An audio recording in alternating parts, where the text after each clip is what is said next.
Banaco Grupo Quirónsalud les damos la bienvenida y les agradecemos por aceptar esta invitación que se repite cada 30 de cada mes de manera presencial. Periódicamente estamos publicando temas y los sometemos pues como a la votación de nuestros usuarios, de nuestros pacientes, para saber cuáles son precisamente esos temas de interés y cuáles son esos temas que quieren que desarrollemos y sobre los cuales quieren conocer detalladamente de la mano de nuestros especialistas. Hoy nos acompaña el doctor Rubén Darío Serrano. Él es médico especialista en medicina familiar y además es líder de la unidad de cuidados paliativos de la clínica Imbanaco. Vamos a hablar acerca de cuáles son esos cuidados que requiere el paciente oncológico y cómo afrontar ese diagnóstico en el momento en que llega. No solamente es algo que, por lo que tiene que pasar el paciente, sino todo su círculo cercano. Doctor, desde ya le damos la bienvenida y gracias por aceptar esta invitación. Muchas gracias. Buenas noches. Para comenzar, me gustaría comenzar con una pregunta al público. ¿Qué entiende por cuidado paliativo? Si de pronto ha tenido algún caso, han visto algún familiar, algún amigo, o a qué les suena cuando se escucha cuidado paliativo. Bueno, parece que no. Como el dolor, ¿no? El dolor. Okay. El dolor, dice. El cuidado paliativo lo entiendo como un acompañamiento tanto del personal médico como la familia para tratar de entender la dimensión del problema y también las opciones de manejo o curación, si es el caso. Entonces, pues maneja la parte mental, también la parte física, es como mi concepto de eso. Muy bien, ya ahora vamos a ampliar ese concepto, pero está muy buena respuesta. De pronto, me debería preguntar también, ¿qué paciente podríamos tener en cuidado paliativo? De pronto, ¿cuándo uno se le ocurriría ir a un paliativista o solicitar una consulta con paliativo? Porque es muy fácil en otras especialidades. De pronto tenemos un niño enfermo y pues uno dice, voy a consultar al pediatra. ¿Cuándo consulto a un cuidado paliativo?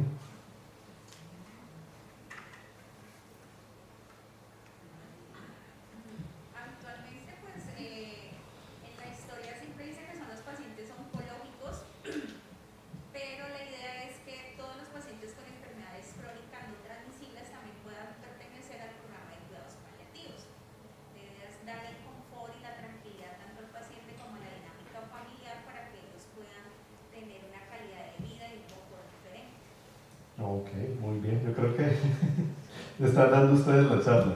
Me parece que tenemos un buen enfoque. Bueno, la idea precisamente de hoy no es tanto que yo les diga esto. Vamos a resolver algunas de las dudas que puedan tener, pero sobre todo quiero que sea muy participativo. Que en la mayor parte del tiempo sean ustedes los que tengan dudas y yo se las pueda resolver. Voy a rápidamente explicar qué es el cuidado paliativo, cuándo podemos asistir al cuidado paliativo y cuáles son los principales objetivos. En cualquier momento me pueden levantar la mano, me pueden interrumpir para que hagan las preguntas que tengan a lugar.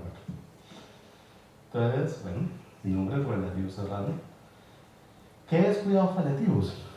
¿Sí? Cuidados paliativos, según la definición de la OMS, es el enfoque precisamente que ayuda a mejorar la calidad de vida del paciente y de la familia.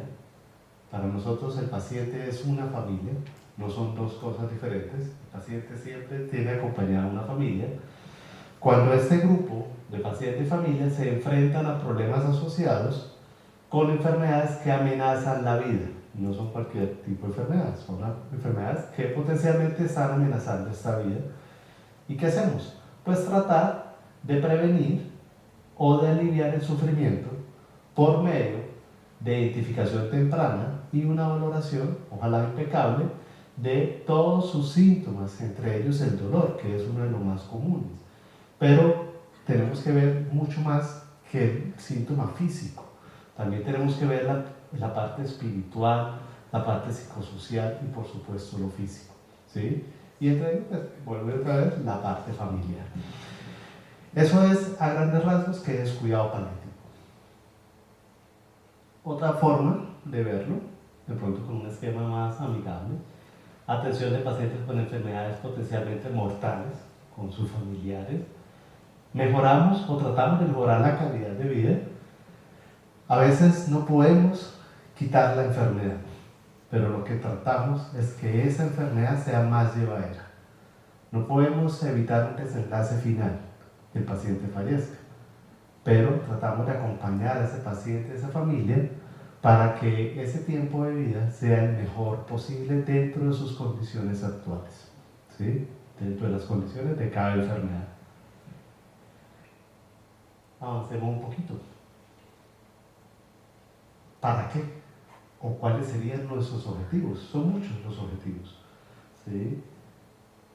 Tratamos de proporcionar alivio al dolor y otros síntomas que puedan producir sufrimiento.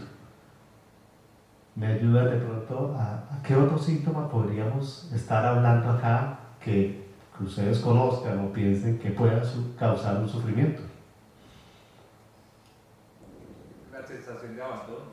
Sensación de abandono, bastante importante. ¿Algo más? El no soportar. Ya, como dicen, tirar la toalla. Sí. El despido injusto de un trabajo.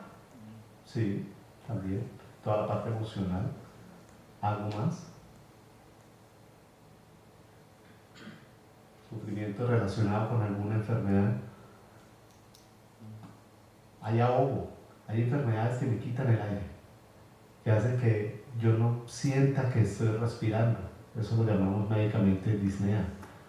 Hay enfermedades que me quitan el sueño, que no dejan que el paciente duerma, o que el sueño no es reparador, el paciente duerme por horas, está intranquilo, está inquieto, quitan el apetito, da hipo, ¿sí? Ese hipo que a veces a uno le da después del almuerzo y que es incómodo. Hay pacientes que duran horas, días, semanas con hipo, ¿sí? Y es algo muy severo. Y así muchos otros síntomas que de pronto a veces no vemos: estreñimiento, diarrea, dificultad para orinar, otros más.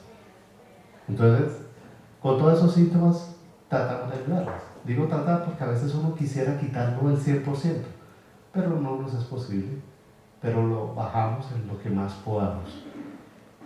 Ese es uno de nuestros principales objetivos. Muchas veces a cuidado paliativo lo han enlazado con final de vida o con la eutanasia, y piensan que somos promotores de la muerte. No, somos promotores de la vida, ¿sí? Pero reconocemos la muerte como un proceso natural. Casi que es lo único seguro que tenemos desde el día que nacemos, que todos vamos a fallecer en algún momento. Algunos a una edad más tarde, otros más temprana, unos por un accidente, otros por enfermedades. Entonces no podemos desconocer eso que es parte de nuestra vida, un final, ¿sí? Y promocionamos la vida y tratamos de llevarla lo mejor posible hasta el último momento, ¿sí? Porque es un proceso natural. Precisamente no se propone el trato de cuidado paliativo, o el cuidado paliativo no se propone acelerar ese proceso de muerte, que es lo que les decía ahora, que muchas veces nos enlazan con la eutanasia, que lo único que hacemos es adelantar ese proceso de muerte. No, ¿sí? Nosotros tratamos que el paciente viva lo que tenga que vivir según lo que esté predestinado para cada uno, en la mejor condición posible. Pero tampoco se pretende retrasar a veces con el sufrimiento del paciente. Hay muchos procedimientos médicos que pueden llevar a que el paciente se retrase su muerte, pero sin calidad de vida. Y a veces, en el afán de la familia de tener a su familiar, no se da cuenta que se está prolongando una vida, pero con sufrimiento. Entonces, tratamos de hablar con esos familiares para llevar a un buen término este final. Integramos aspectos psicosociales, espirituales en el cuidado del paciente, que nunca debieron haberse separado. La medicina moderna pareciera que se hubiera separado el alma y el cuerpo, y nunca debieron haberse separado. somos seres, claro, tenemos un cuerpo, pero por supuesto tenemos un espíritu y tenemos sentimientos y no podemos separarlo. Entonces, por eso se hace un trabajo en conjunto con grupo de psicología, con ayuda espiritual, asesor espiritual, que nos ayude porque esto es algo muy difícil de afrontar. Esas enfermedades oncológicas, la mayoría, o enfermedades no oncológicas, pero que desgastan la vida y aminoran un poco nuestras funciones, necesitan un apoyo mucho más allá de lo físico, ¿sí? Y por eso el cuidado espiritual y el apoyo de psicología es fundamental. Tenemos en cuenta el soporte y los recursos necesarios para vivir de la manera más activa posible hasta su muerte. Hay una frase que ustedes la han escuchado mucho que es la muerte digna. Yo digo, listo, la muerte digna es algo que es por ley, pero ¿no sería mejor vivir dignamente hasta que me muera? ¿Sí? Y esa vida digna implica, ojalá no tener dolor, ojalá no tener sufrimiento. Puede que mis funciones estén limitadas, pero tener a alguien que me apoye. Ahí es donde viene el recurso, las redes, ¿sí? Las redes de apoyo como familia, amigos. A veces no contamos con familiares directos, pero tenemos amigos, tenemos fundaciones que nos apoyan. Entonces, eso es muy importante en cuanto a estos soportes. Pero también hay que tener en cuenta que no todos vivimos en Cali, no todos vivimos en una gran ciudad. Hay personas que viven en municipios lejanos, que tienen difícil acceso. Y así como es difícil movilizarse en medio de transporte, también es difícil conseguir un medicamento. Entonces tenemos que adaptarnos para que ese paciente podamos garantizarle que allá donde vive pueda conseguir el medicamento que vamos a formular. Y a veces suena injusto que no se le formule lo mismo a un paciente o a otro, pero si yo sé que no lo va a conseguir allá, no sacamos nada con tener una fórmula muy bien hecha, muy bonita, pero que no la consiga en ningún lado, o que no tenga el acceso económico o el recurso de la EPS para que se le entregue el medicamento. ¿Cómo vamos a hacer? ¿Qué preguntas tienen? ¿Habían visto esto que es un poco más amplio?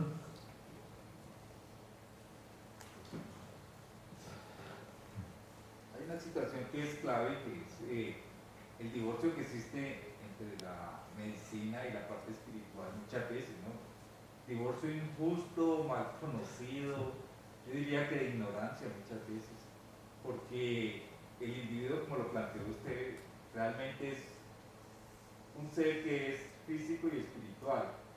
Y no es simplemente tómese esto y se acabó el paseo, porque existe detrás todas unas situaciones anímicas, psicológicas, que están formando parte de esa persona y que muchas veces pues el médico en su trabajo, en sus carreras no tiene como en cuenta.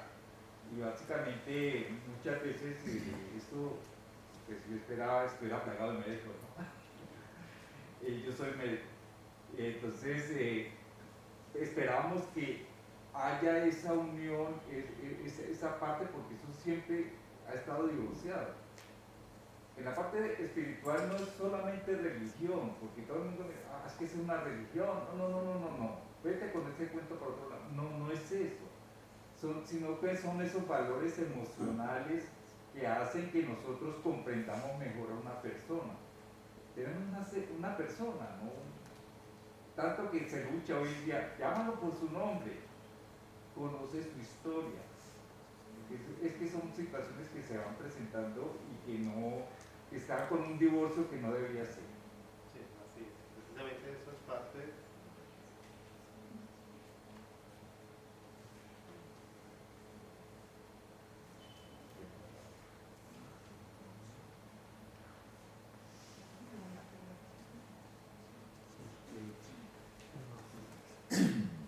Sí, la idea es esta. La idea es precisamente es que no haya ese divorcio y que podamos ver a ese paciente como un ser integral, ¿sí? Como un ser igual que yo. ¿Sí? Somos todos iguales. ¿Sí? Para seguir con los objetivos, ofrecemos el apoyo a la familia, ¿sí? y a todos sus allegados a lo que para el paciente sea la familia. Muchas veces el consanguíneo no está.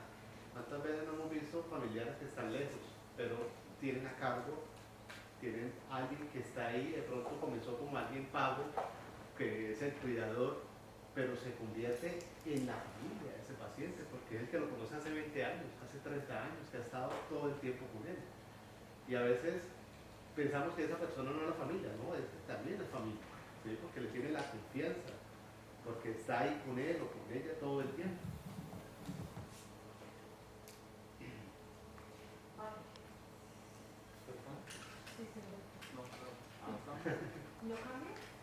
Nuestros objetivos son muchos, pero lo podemos resumir, yo siempre lo resumo en 3 objetivos grandes.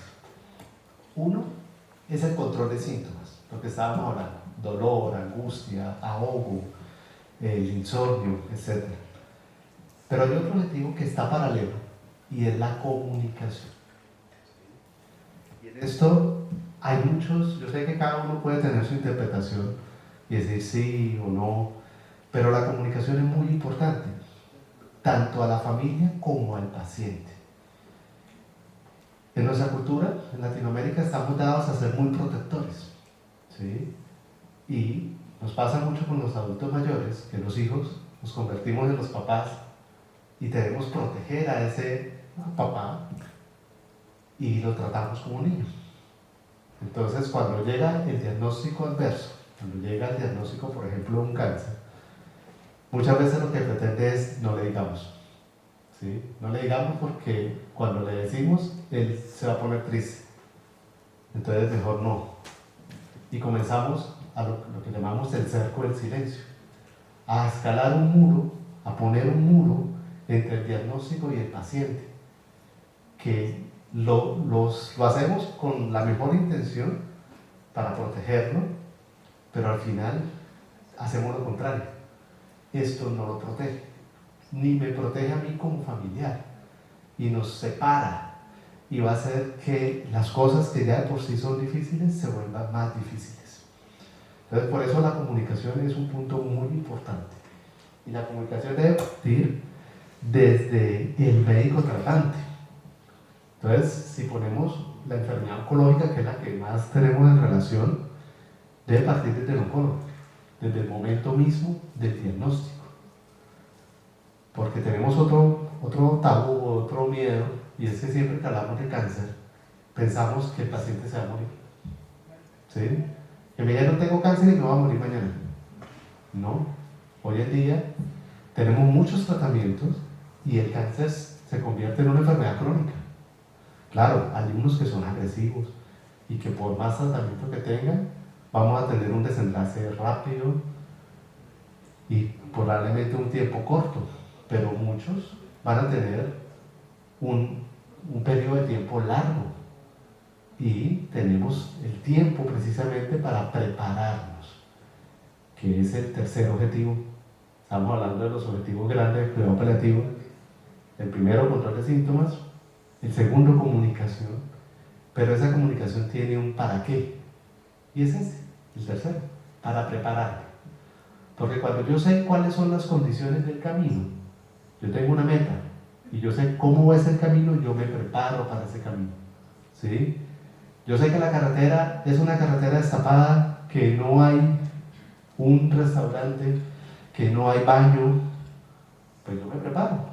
Y yo sé, yo voy para allá, pero me llevo mi cobijita, me llevo mi amigo, un sandwichito, una botellita de agua y me preparo, porque ya sé cómo es el camino. Pero si yo no sé para dónde voy, ¿cómo me preparo? ¿Sí? ¿Cómo sé sortear las cosas que aparezcan? Muchas veces no queremos que vengan cosas malas. Y en medio de charlas, y cuando hablamos con los estudiantes, siempre yo les comparo a un incendio.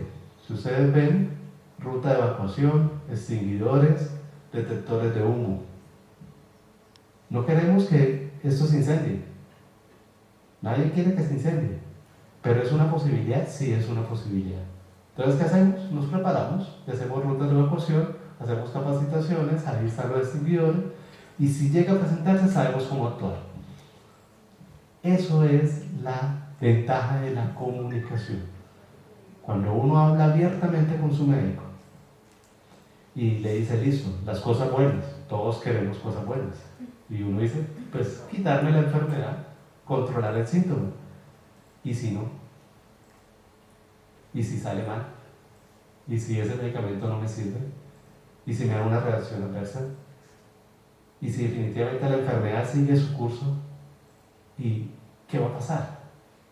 ¿Qué hace la mayoría de gente? No, eso no va a pasar. Toco madera. ¿Sí? Intento tapar el sol con un dedo. Y la persona que intente decirlo se convierte en el malo, que nos pasa mucho. ¿Sí? Luego los malos, porque tratamos de quitar esa venda, de decir, es que esto se puede complicar. Es que tenemos una enfermedad que amenaza la vida. Por eso comenzamos con la definición que cuidado paliativo no es para cualquier enfermedad. Es para enfermedades que amenazan la vida. Y mi vida, si está amenazada, pues yo tengo que saber por qué se me amenaza y si hay alguna alternativa o no. Sí, tenemos mucha tecnología, lo acaba de decir, pero pues la vida, la muerte hace parte de la vida. Las complicaciones hacen parte de la vida. No todo es un camino recto, ¿sí? No toda la carne es pulpita. Doctor, Señor. en eso de la comunicación,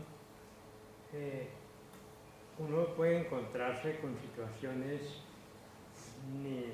distintas a la actitud de la familia, los amigos y el médico, y es la actitud del paciente mismo. Yo creo que mucha gente lo ha experimentado, donde el paciente que es consciente sabe que está en riesgo de su vida y que se aproxima a un proceso de deterioro gradual, físico, mental, anímico, todo eso, dice, no quiero que me comuniquen con nadie, no quiero recibir a nadie.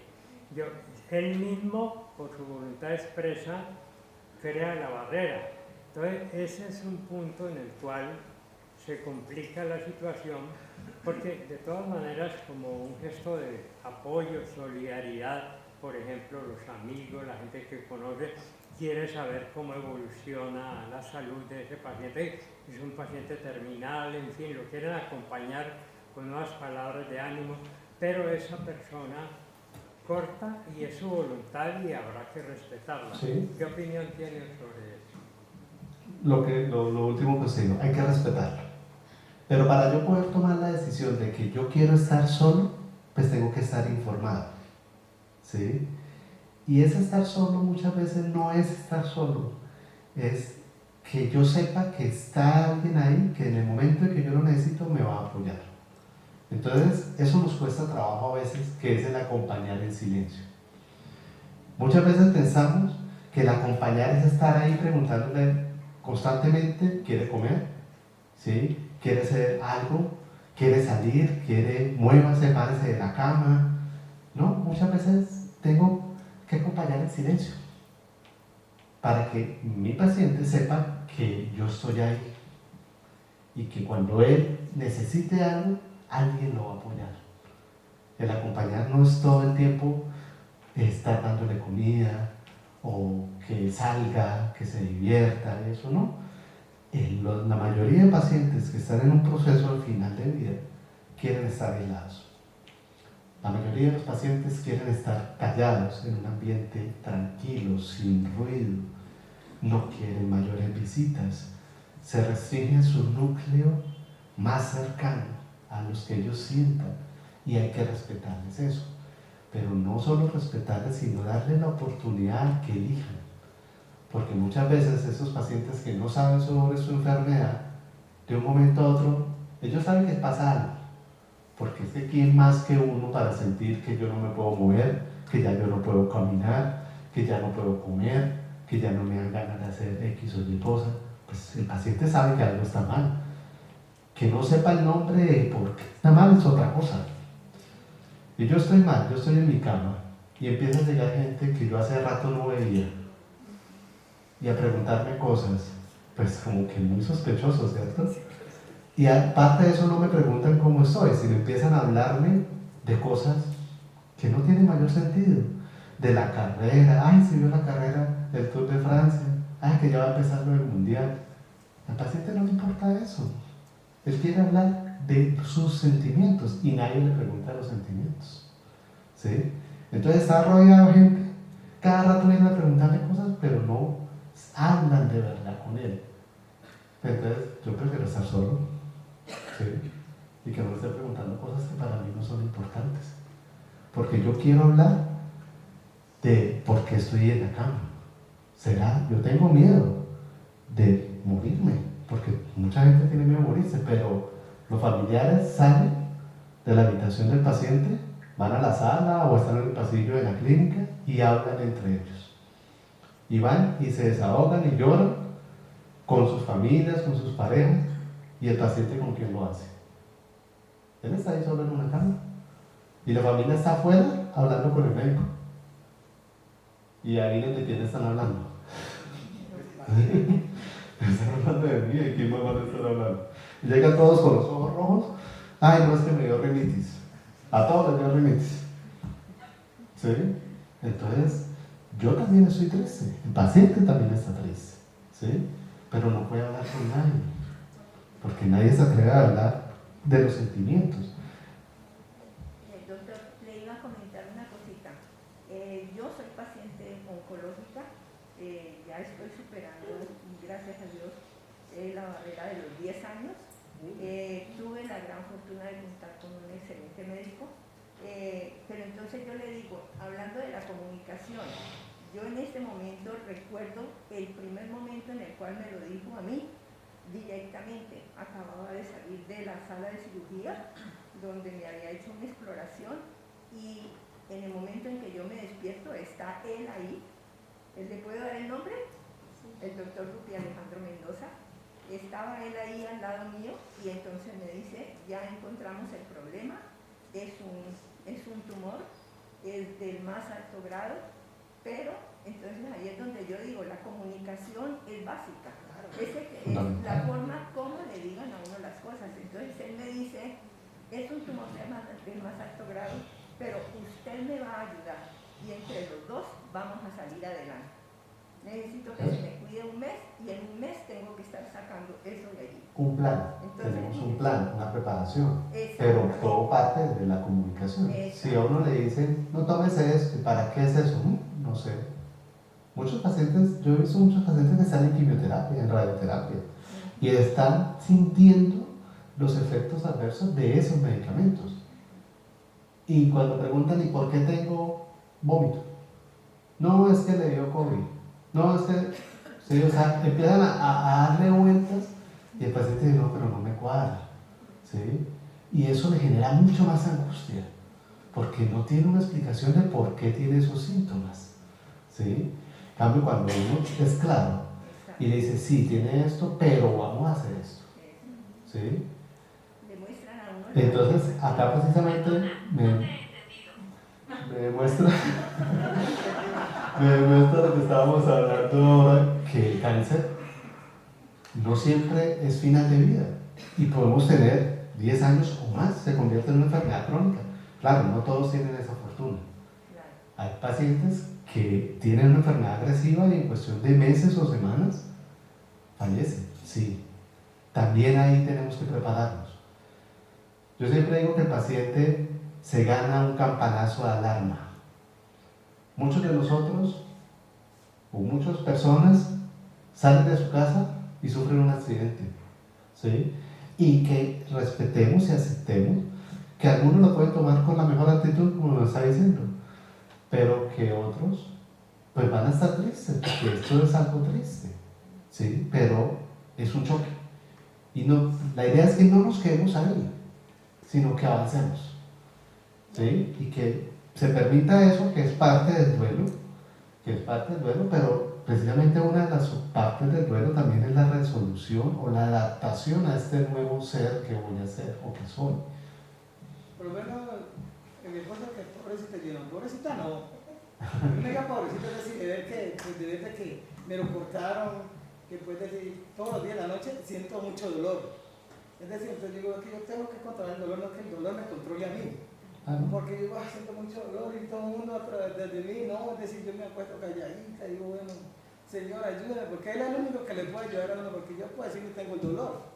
Y que, ay, no, es decir, uno como controla ese dolor, que el pobrecito, es decir, para que le digan a uno pobrecita o que la gente se apiada, como usted decía, que uno llora y todo eso así, no, uno tiene que gozársela, hasta lo último, pues gozársela. Y eso es lo que estoy haciendo, gozármela. Ya llevo año y 7 meses y aquí voy. Esa es la idea. Y la idea precisamente, pues hay muchas formas de ver el cuidado paliativo y traje estas gráficas que la primera es como en la forma tradicional que estamos tratando de, ojalá que no se siga presentando, que es cuando teníamos en la parte más clara un tratamiento para la enfermedad y ya cuando el profesional o la familia veía que el paciente estaba cerca a su final, acá es la muerte, ahora sí el grupo de cuidado paliativo.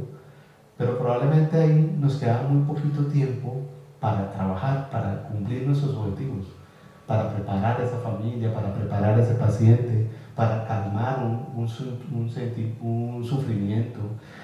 Porque muchas veces nos llaman ya encima de la muerte, muchas veces días u horas antes, y no podemos hacer todo el trabajo que podríamos hacer. Por eso aparece esta otra forma, que es que casi que desde el principio de la enfermedad, mientras la parte de arriba es el tratamiento de la enfermedad específicamente, nosotros vamos acá y a medida que se disminuyen las posibilidades de ese tratamiento, comienzan a subir las posibilidades de tratamiento por parte de nosotros, de pronto en el control de síntomas. Pero aparece esta alita, acá es la muerte del paciente, y es el reconocimiento de esa familia, de ese duelo, porque cuando se muere nuestro paciente no se acaba el trabajo, seguimos con el trabajo de esa familia, porque les recuerdo lo que decíamos al principio, mi paciente es una familia, entonces por eso la idea es que siga acá. Y hay otros modelos que me parecen cada vez mejor, donde desde el principio de la enfermedad comenzamos probablemente solamente conociéndonos, conociendo sus preferencias, que les gusta, que ellos nos conozcan, que sepan qué hacemos, y de pronto no hacemos mayor intervención. Pero en algún momento de la enfermedad, que comienza a progresar, comenzamos a hacer cada vez más intervenciones. Ese duelo puede que sea infinito y que nunca se resuelva, pero ese duelo puede que se termine rápido. Y nuestro trabajo con el duelo no comienza acá cuando fallece el paciente, sino comienza desde mucho antes. Porque si la familia está preparada para despedir a ese paciente, pues va a ser mucho más fácil en el momento en que efectivamente ocurra la muerte. Porque la mayoría de problemas con el duelo es porque no lo hice. Hemos visto muchos pacientes que tienen familiares en España o en otros países, para no decir uno en especial, y por decir es el hijo, lleva 10 años allá y con posibilidades de venir, no va a venir por X o Y razón, y cuando viene es al entierro del paciente, ¿sí? Y no puedo compartir con él. Entonces le queda ese pesar a ese hijo o a ese familiar en que es que yo sí pude venir y no vine, ¿sí? Entonces cuando advertimos desde acá ese bombillo amarillo que les decía ahora, ese campanazo de alerta, decir las cosas pueden salir mal, y ese paciente viene acá, ese familiar viene acá y puede acompañarlo, de pronto no está en unas condiciones tan malas y puede salir, comer, pasear, dice listo, mi papá se murió, pero lo alcancé a disfrutar un poquito, alcancé a compartir con él a conciencia. Entonces eso va a facilitar este duelo. Entonces eso que parece tan difícil al principio, que es hablar de esa enfermedad, hablar de esa complicación, va a tener sus beneficios después. Nos hemos concentrado hablando de cáncer, pero cuidado paliativo no es solo cáncer. También cuidado paliativo lo podemos aplicar en enfermedades que no tienen que ver con la parte oncológica. VIH, SIDA, sí señora. ¿Algo más? ¿Alguna más por ahí? Aparte del cáncer, del VIH, SIDA. Las enfermedades pulmonares, las enfermedades cardíacas, las demencias. ¿sí? Cuando ya estamos en fases avanzadas, que es precisamente lo que se ve acá, no todas las enfermedades pulmonares vamos a verlas de cuidados paliativos, porque tenemos tratamientos, ¿sí? La hipertensión, la diabetes, pero si yo soy diabético y comienza ya a verse mis complicaciones de la diabetes, me amputaron un piecito, tengo falla renal, tengo falla cardíaca, ya mi calidad de vida comienza a ser más difícil y mi expectativa de vida comienza a ser más corta, pues ahora sí, pues debería tener un enfoque paliativo, ¿sí? Y ese enfoque es comenzar a decir, bueno, ya se me están acabando las opciones, ya ese corazoncito no aguanta mucho, ese riñón no aguanta mucho, ya comienza a aparecer más demencias. ¿Qué vamos a hacer cuando eso aparezca? Tengo que adelantarme. ¿Será que el paciente quiere que lo sometamos a una diálisis? ¿Será que el paciente quiere que si tiene falla respiratoria lo intubemos y lo dejemos en una UCI? Debemos hacer esas preguntas acá, no esperar que el paciente ya lo necesite. Y eso nos pasó mucho con la pandemia, con el COVID, en su época dura, que ustedes veían, mucha gente entraba a una hospitalización, pasaba a UCI y no lo volvíamos a ver. Y mucha gente decía, a mí no me intuben, a mí no me llevan a la clínica. ¿Sí? ¿Cuántos me dieron eso? Sí, muchos, yo creo que casi todos. Démosle la oportunidad a mi paciente que está acá, con otras enfermedades, con diabetes, con hipertensión, con falla cardíaca, con EPOC, con demencia, de decidir desde antes de perder su capacidad de decisión qué quiere. ¿Sí? Pongamos en la mesa esa pregunta. Papá, si usted se complica, ¿usted quiere que le intube? ¿Usted quiere diálisis? ¿Usted quiere estar en una unidad de cuidado intensivo? ¿Usted quiere que lo reanime? ¿Sí? Al hermano, a la pareja, ¿sí? A nuestros familiares. Porque cuando se presenta el momento, se presenta el momento. Y no nos da tiempo de preguntar. Hay que actuar, como les decía con los extinguidores. Entonces el arquitecto dice, no, ¿para qué el extinguidor de se ven feos? Cuando haga un incendio vamos allá al éxito y compramos unos. ¿Sí? Y preciso a las 10 de la noche está cerrado. ¿Qué hacemos? Pues se nos quemó esto. Porque nos toca tomar una decisión ya. Pero si yo estoy adelantado, digo no, él dijo o ella dijo que no. Entonces ya sabemos cómo actuar.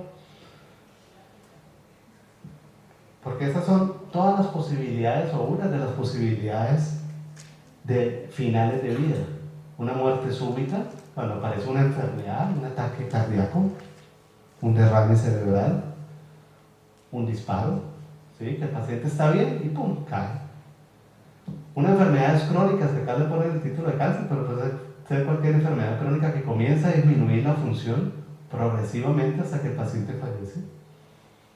Otro tipo de enfermedades crónicas donde hay un estado funcional del 100%, el paciente cae, recupera pero no recupera lo anterior. Y este es su nuevo normal. Y vuelve otra vez enferma, y vuelve y sube, pero ya no sube a lo anterior. Y cada vez va perdiendo funciones. Este paciente puede ser un paciente oncológico o no oncológico. Acá es donde yo debo prepararme, tanto el paciente como la familia, decir, si se me vuelve a caer, ¿será que lo intubo? ¿Será que le hago diálisis? Para que el paciente y la familia sepan, y los médicos sepan, ¿sí?, qué hacer. Porque si al médico no le dicen nada, él lo reanima, él lo lleva a una UCI, porque es que no tengo algo contrario, ¿sí?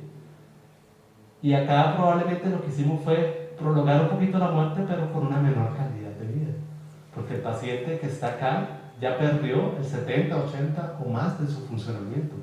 Ya es un paciente que está dependiente en todas sus funciones vitales, que ya no camina, que ya tiene que bañarme, asearme, que ya no como por mi cuenta, ya tengo una sonda o una gastro o incluso tengo una traqueostomía, ¿sí? Entonces, acá es donde tenemos que prender las alarmas y decir, bueno, si se me sigue complicando porque ya sé que esto va a pasar de una forma más rápida o una forma más lenta, y como ven, eso no es una curva recta, sino onduladita. Entonces, esto lo quiero prepararlo. ¿De qué estoy hablando?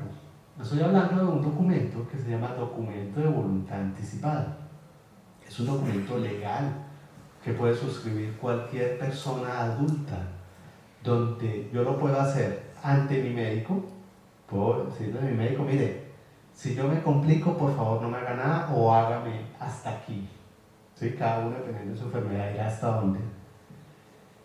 O lo puedo hacer con unos testigos, 2 testigos, ¿sí? Con fecha, con pues, los nombres, la cédula, todo eso, y decirle a los testigos, mire, si a mí me pasa algo, no dejen que me hagan esto, yo no quiero eso.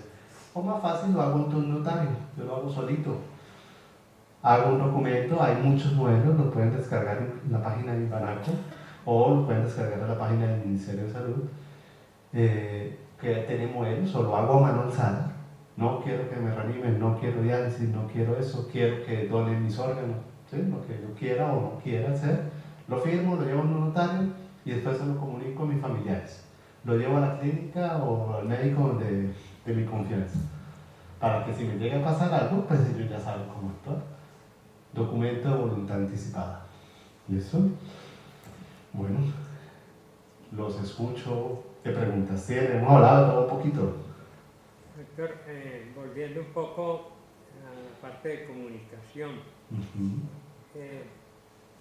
existe pues el paciente que realmente quiere participar, conocer causas, inclusive sacar enseñanzas Sí. de esos episodios, y el otro que quiere ignorar.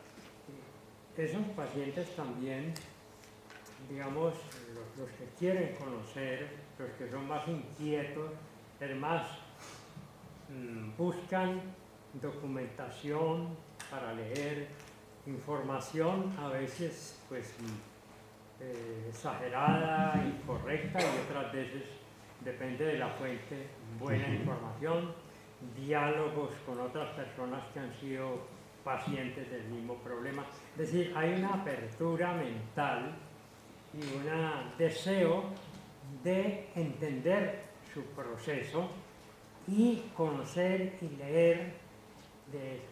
Yo conozco médicos que me han dicho, mire, mejor ignore eso, porque lo uno, la fuente puede ser errónea y usted más que beneficiarse se va a deprimir, se va a angustiar. Otros dicen, bueno, yo quiero saber más de esto para prevenir. Pienso en el paciente, por ejemplo, de cáncer pulmonar, donde ha habido una, digamos, predisposición, casi que una voluntad por un hábito negativo que es, pongamos, el fumar. Entonces el paciente le responde, no, es que de algo me voy a morir, yo no nací para semilla, no me molesta la vida. De gente que rechaza, pero al final puede haber una culpabilidad grande, pero también un aprendizaje. Mire, el familiar murió, es clara la relación entre la causa y el efecto, en ese caso, para ese tipo de cáncer. Entonces, son varios elementos casi contrapuestos, ¿no? El que crea una barrera y no quiere saber nada, simplemente que lo traten, que le apliquen, que lo hagan la cirugía, bien. Y el otro que es muy ansioso de conocer quiere más las información. causas. Entonces, ¿cuál podría ser una posición de un médico frente a ambas situaciones? Contando, desde luego, la voluntad y la actitud del paciente, la cual pues Lo primero hay que respetar. Es precisamente eso, respetar lo que el paciente quiere, ¿sí? Hay que buscar el equilibrio, de que el paciente tenga la información para que sepa y pueda tomar decisiones. Y si una vez ya informado, él toma una decisión, por ejemplo, no quiero recibir más información, puede delegar a alguien. Puede delegar a alguien de su confianza para que reciba esa información. Porque a veces el paciente requiere procedimientos, requiere, por ejemplo, la quimioterapia o una cirugía. Entonces hay que explicarle a esa paciente por qué se le va a hacer ese procedimiento, ¿sí? Porque eso es lo que llamamos el consentimiento informado. Y ahí en adelante poderse uno entender con alguien de su confianza, para no darle detalles al paciente porque él ya dijo no quiero más detalles, y poder tener esa comunicación con alguien más, ¿sí? Y dejar siempre la puerta abierta. Con las redes, con la información, ustedes saben que hoy en día hay información por todos lados y hay que tener en cuenta que alguna no es tan buena y otra es un poquito mejor. Pregúntenle a su médico, ¿dónde puedo buscar información? Si encuentran información, pregunten con su médico, mire, yo encontré esto, ¿es cierto? ¿Es posible? ¿Aplica en mi caso? Porque a veces no aplica, sí es verdad, pero no puede, en este caso, por X o Y razón. Entonces, volvemos, es un derecho de los pacientes tener una comunicación clara y abierta con sus pacientes, con su médico. También tenemos derecho como pacientes a tener una segunda opinión. Ustedes no quedaron convencidos, quieren escuchar la segunda opinión, háganlo, no tienen ningún problema, ¿sí? Eso hace parte de la comunicación. Y si podemos contrastar, mire, es que el médico A me dijo esto y el B, y a ver un tercero, también tiene derecho. Entonces, nos adaptamos. La idea es esa, adaptarnos al paciente, porque es que acá estamos hablando de algo general, pero hay que ser específicos en algunos casos. Y para eso, vuelve otra vez, está el apoyo espiritual, el apoyo de psicología, porque muchas veces esas angustias vienen de algo más. Y ahí es donde está la persona experta, donde dicen, venga, escarbamos por aquí, a ver si podemos sacar algo y ayudarle a ese paciente que está sufriendo, pero de pronto no se da cuenta, ¿sí? Y necesita eso. No he encontrado como el punto clave. No sé, ¿algo más me quiera preguntar? Como médico, ¿cómo manejan los conflictos intrafamiliares allí a la cabeza del paciente? Uno sí, hágale hasta el final, otros no le haga nada. Como esa familia es otro paciente, hay que escucharlos. ¿Por qué? Porque si queremos hacerlo, hay que mirar qué hay detrás. En un porcentaje, lo que hay detrás es culpa, ¿sí? Entonces, vuelvo y pongo el ejemplo de la familiar que está afuera. El familiar que está afuera, que no ha vivido el proceso, por X o Y razón, cuando llega, quiere que le hagan de todo, porque es que no ha estado ahí. Y de pronto los acompañantes de los pacientes lo han vivido, que está todo el tiempo por teléfono llamando, pero ese, claro, como está acá viéndolo sufrir, o viéndolo que le toca moverlo, pararlo, hacerle todo, no es lo mismo, ¿sí? Entonces cuando ya uno vive el proceso, entonces ya entiende más fácil. Entonces normalmente cuando hay eso es porque hay algo detrás. Ahí es donde viene precisamente este grupo que nos ayuda, de la parte espiritual, de la parte psicosocial, a ver qué más hay.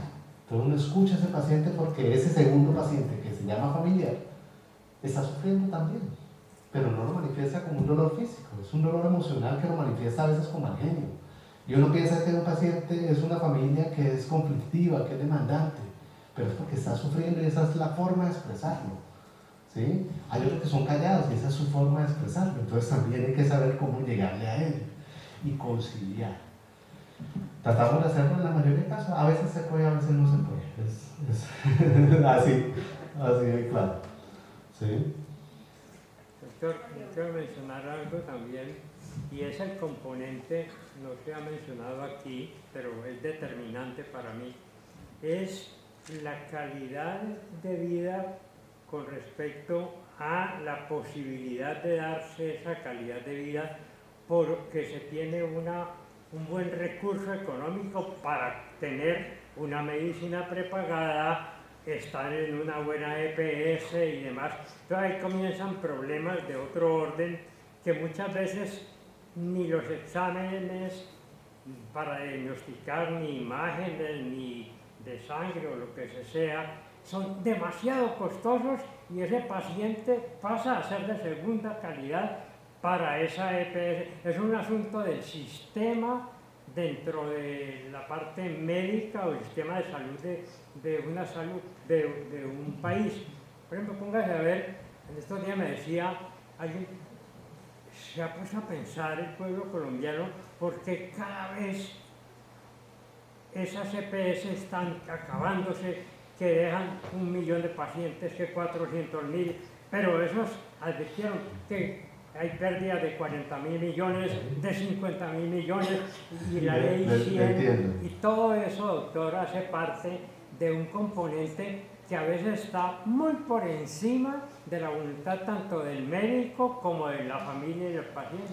Sí, por eso también al principio decíamos que hay que adaptarnos a los recursos que hay.